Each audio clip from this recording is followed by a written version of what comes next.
Now, in a week where Facebook took down pages and photos making jokes about violence against women, I thought it was an appropriate time to discuss a controversy about rape jokes that's been raging in the comedy community for at least a year. My first guest is a comedian who doesn't hold anything sacred. He makes fun of cancer, AIDS, and even his own passion for getting peed on. He's a no-holds-barred comic who thinks nothing is off limits. Please welcome Jim Norton, everybody. Jim Norton.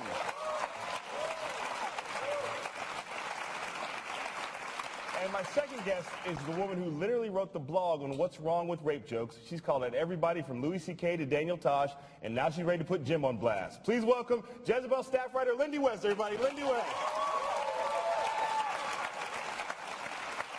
So, thank you both for coming for our first edition of Comic versus Feminist. And thank you for mentioning I like to be peed on. I wanted that in the intro. It said so in your writer. You don't read your writer? Yeah, no, well, I drank it backstage. So Jim, just getting off the bat, do you think that comedians should be able to say whatever they want to say without any repercussions? Well, I mean, if you're trying to be funny, I think. I mean, everybody knows the difference between saying something, like Michael Richards said something in anger. And reasonable people can sense when you're trying to be funny and when you're trying to be angry. So if you're trying to say something funny, yeah, I think like Matt and Trey said from South Park, it's either all okay or none of it's okay. Like you did some very funny stuff on the teapot and Hitler. Oh, thank you. It was great. Thank you. But there are people who associate Hitler with some really bad stuff. So what? My writers, get out here! What the hell is that? But you know what I mean? It's like if we go down that road of, hey, don't make fun of this, don't make fun of that, well, then people have a very legit argument to go, well, don't mention Hitler in any context because there's never humor. So I'm just not comfortable going down that road. I just think as long as you're trying to be funny, you're okay. And so I ask the same question to you, Lindy. Do you think comics should be able to say what they want without any consequences? Well, first of all, I think that question is dumb. Thank you very much. Because... Good start for me, good start. No. Hey, this is comic, feminist versus comic, not this comic, that one over there. So sorry. No, no, because everything has repercussions. So if you're talking about legal repercussions, yeah, I do not think that comedy should be censored, and we're not here to talk about censorship, and I'm pretty sure we agree. What I'm talking about is the kind of repercussion where you choose to say something that, like, traumatizes a person who's already been victimized, and then I choose to call you a dick, and that's the repercussion. Like, all right. So how do you feel about dick repercussions? I totally agree with you, and she's not calling me a dick, by the way. No, I agree with that, and I have no issue with something you wrote. Like, if you think that somebody sucks for what they said on stage, you should blog about it. You should write about it.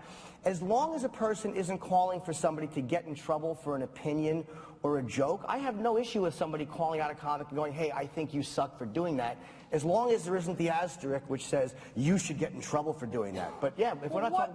Sorry, what do you mean by trouble? Like, what is the trouble? Well, people are mad at you? Because people should be mad at you if they... The trouble, I mean, pardon my interruption, is like I do Opie and Anthony, the radio show. So a lot of times the trouble people will do is if you're doing jokes they don't like, they begin to target your advertisers. Because the market should dictate whether or not people enjoy you. But they'll go to the advertisers and say, they're making fun of things that we don't like. So remove your financial support, which is a way to punish them. So that's the type of trouble I'm talking about. So if you're not asking for that, then I have no issue with you not liking something. But if we didn't remove financial support and target advertisers, we'd still have Glenn Beck. But is it, yeah, but... I'm just saying, sometimes target the advertisers. But as a comic, how do you not love Glenn Beck being there? Okay, you've made a good point, Jim. I mean, for comedians, the worse things are, the better it is for us. I mean, do you really want a president that's doing a great job and happy? There's nothing to talk about. But the faster things go down the toilet, like, ooh, good, this is going to be a great week. That's world peace over a funny act. That's a hard choice. Yeah. You know, with 20 hours a week at Starbucks, you get benefits. I think about that all the time. Hey, did anybody want to hear Mel Gibson leave a message for his wife? All right, honey, on my way home. Boring. You're a whore. Ooh, play it.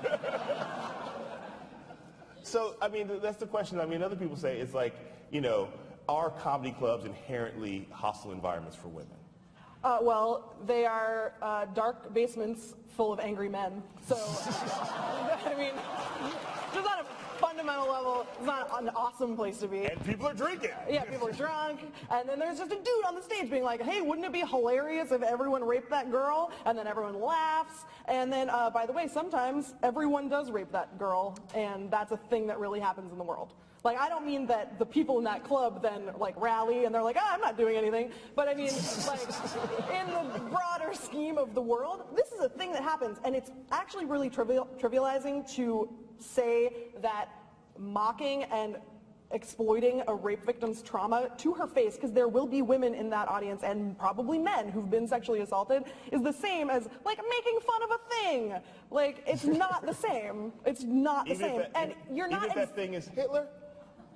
What do you mean? Like, you weren't being like, hey, wouldn't it be great if someone reanimated Hitler and then... But wait a minute, let me write this down. And you knew... On next week's show, we will be doing that. And by the way, it's not like you know that a third of your audience are like Holocaust survivors who like are also being like systematically silenced and told don't talk about the Holocaust because no one wants to hear about it, and also you were probably kind of asking for the Holocaust. Like, that is not built into our culture, and so it's not just making a joke about a thing, it's contributing to a culture that perpetuates that thing. I understand why you would say that, but no, I disagree with that. And I understand the emotion behind not wanting people to mock certain things, but nobody ever just comes out and says, you can't say that because I don't like it. Because there's something kind of self-centered and self-serving about that. So it's an instinct to put in a reason why you shouldn't mock it. So people who don't like certain humor say, well, it contributes to a culture, or it contributes to an environment which perpetuates racial stereotypes or sexual stereotypes or this. The same as when religious people say, don't mock my religion, because what it does is it knocks down religion, which knocks down the family, which is bad for the structure of the country. Like, everybody has a reason. Nobody ever thinks, hey, you're saying something I don't like and I don't want you to say it. There's nothing I'm comfortable enough saying that you shouldn't make fun of. And I think as long as your intention is to be funny, I think that we all go into a comedy club knowing that. And there's a great difference between even a harsh rape joke and saying, all kidding aside, folks, rape is good. Like, we all know the difference between that. Although that was pretty funny. You just see that happened there? Well, you know that section was like, nice one, nice one. Well, the tap on the table made me look. I think that there's a difference, too, between a comedy club where you understand that we're trying to have an emotion pulled out of us, which is laughter, and standing up at the office party and going, to rape! First of all, I've seen comedy acts that are not that far away from that. But I'm sure it's super comfortable and nice to believe that there aren't systemic forces that are affected by speech, but that's not true. And those of us who are affected by those forces know that that's not true. And so, like, I'm sure 60 years ago, there were some hilarious jokes about black people, and like, comedy was, hilarious, you guys. Like, comedy was way more overtly racist 60 years ago, and also, it's not a coincidence that life was more hostile and dangerous for black people. Not that it's great now, by the way. And that's, you literally think that's a coincidence? Like, you don't get to say that comedy is the sacred, powerful, vital thing that we have to protect because it's speaking truth to power, blah, blah, blah, and then also be like, well, it's just a joke. I mean, language doesn't affect our lives at all, so shut up. No. Like,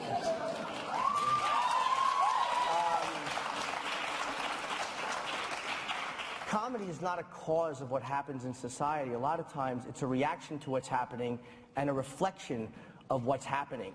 And comic speech has never inspired violence. The only group that I think owes an apology for real to all of us is the press. Like, you know, take school shootings. The psychologists, FBI profilers always tell them, do not print the manifestos of these people. Don't show their photos. It contributes to violence, and they know it. The press knows this, and they do it anyway. Comedy has never contributed to, you know, two Jews walk into a bar, kill those kikes! It's never happened. Never. Nobody thinks that way. We don't know that's not how the Holocaust got started. We don't know that. 6 million Jews walk into a bar. All right, maybe. But I would just argue that, like, context is a thing, because I've certainly been in a comedy club where a comic who wasn't black told a black joke, and suddenly I felt like everybody looked over me like, is that true, black guy? But I wasn't afraid of those people following me in my car. Right. They were afraid I would follow them to their car. Yay, oppression. that was exactly what I'm talking about, like, by the way. context means something, right? Like, sometimes... Sure, but let's be honest. If it's context, then I think the next time somebody walks through a museum and sees a painting that they find highlights or perpetuates a thought that they find objectionable, even a thought they should find objectionable, then they should take a towel and throw it over the painting. Or I think the next time that person goes to a movie and there's a rape in a movie, they should stand up and hold a board in front of the screen so nobody else can see it. Now, if you did that, people, like, look what happened to Giuliani when he tried he went after the Brooklyn Museum of Art. People were like, you fascist, you're going after art for something you don't like. But if you try to get mad at a comedian for telling a joke you don't like, people are like, you go, girl. And it's like, it's either all okay or none of it's okay. I understand why rape is an offensive, awful thing. No one is saying it's not. But sometimes comedy does trivialize what is truly horrible. The roughest set I've ever seen a comedian do is Joan Rivers. I went and saw her at the Cutting Room a few years ago. And I think she's one of the most underrated comics ever. And she did a brutal, and I say that with affection, a brutal set. She talked about 9/11, she talked about AIDS, and I mean it was rough. And she had zero respect for the boundaries of society. And we all knew why we were there, and we all knew that she was just taking everything that hurts us and everything that's sad and everything that's miserable and just turning it upside down and looking at it. And we all walked out of there the same as when we walked in. Nobody walked out thinking, hey, AIDS is hilarious. AIDS isn't sad and terrible. 9/11 is irrelevant. We all walked out feeling the same about those subjects. But the relief of comedy is it takes things that aren't funny and it allows us to laugh about them for an hour, and then we have the rest of the day to look at them like they're as horrible and sad as they really are.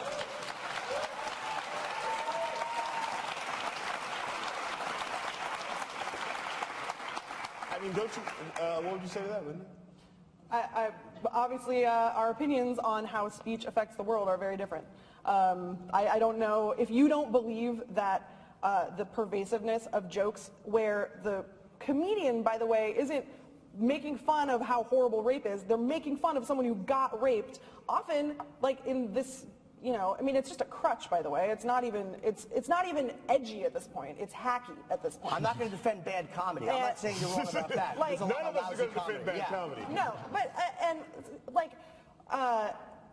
the comedian taking on the role of the rapist in the joke, basically being like, hey, someone got raped, I did it, like, that's the joke. That, you can't tell me that that doesn't, first of all, contribute to women who have been victimized, who are sitting in that audience, and then are like, maybe there's a woman there who's wondering whether or not she should report her rape, and she's sitting there, everyone's laughing at the idea of how funny rape is, not in a way that is releasing any tension, but a way that is causing tension, tangibly, and tension that filters out into the world where we now live in a country where teenage boys think it's totally cool and hilarious to just put their fingers in the vagina of a passed out child and then videotape it and put it on the internet. And people reacted appropriately. People reacted appropriately. Really? People who saw that are disgusted by that. I'm not talking about the way the school covered it up, but the fact that society looked at that and all of us are repulsed by it. All of us were not repulsed by it. The a lot of people, no, a lot of people. But that's supported those boys. Have you been on Twitter lately? Yeah. It's kind of the worst thing ever. I write LOL a lot. Two things about the rape joke. First of all, I understand what you're saying about someone saying, hey, I'm the rapist. And you could say, okay, that's a terrible joke, and I'd probably agree that joke sucks. But the point of that joke would be the misdirection of saying no reasonable person thinks that guy is telling the truth. Nobody thinks that he's actually going, hey, I'm the rapist, and meaning, and I want to say too, you're talking about, well, that by trivializing it, it's encouraging it. Your Twitter picture is Jeff Goldblum. Jeff Goldblum's first role was a brutal rapist in Death Wish. Now, I'm not saying anything against Jeff Goldblum, but Are you here to accuse Jeff Goldblum? yes. but he picked up a blackjack and he said, you rich C, and he called her the C word, and they beat her to death in Death Wish. Now, we all understand, oh, that's an actor doing a role, but why as an artist do we give an actor a pass for convincingly playing a brutal rapist, but go after a comedian for making fun of something and mocking something? And, like, why do we allow an artist to do something convincingly that brings up, what's going to affect a rape victim more? Seeing that rape acted out properly, or hearing a dumb comedian make fun of it? I mean, let's be really honest. Well,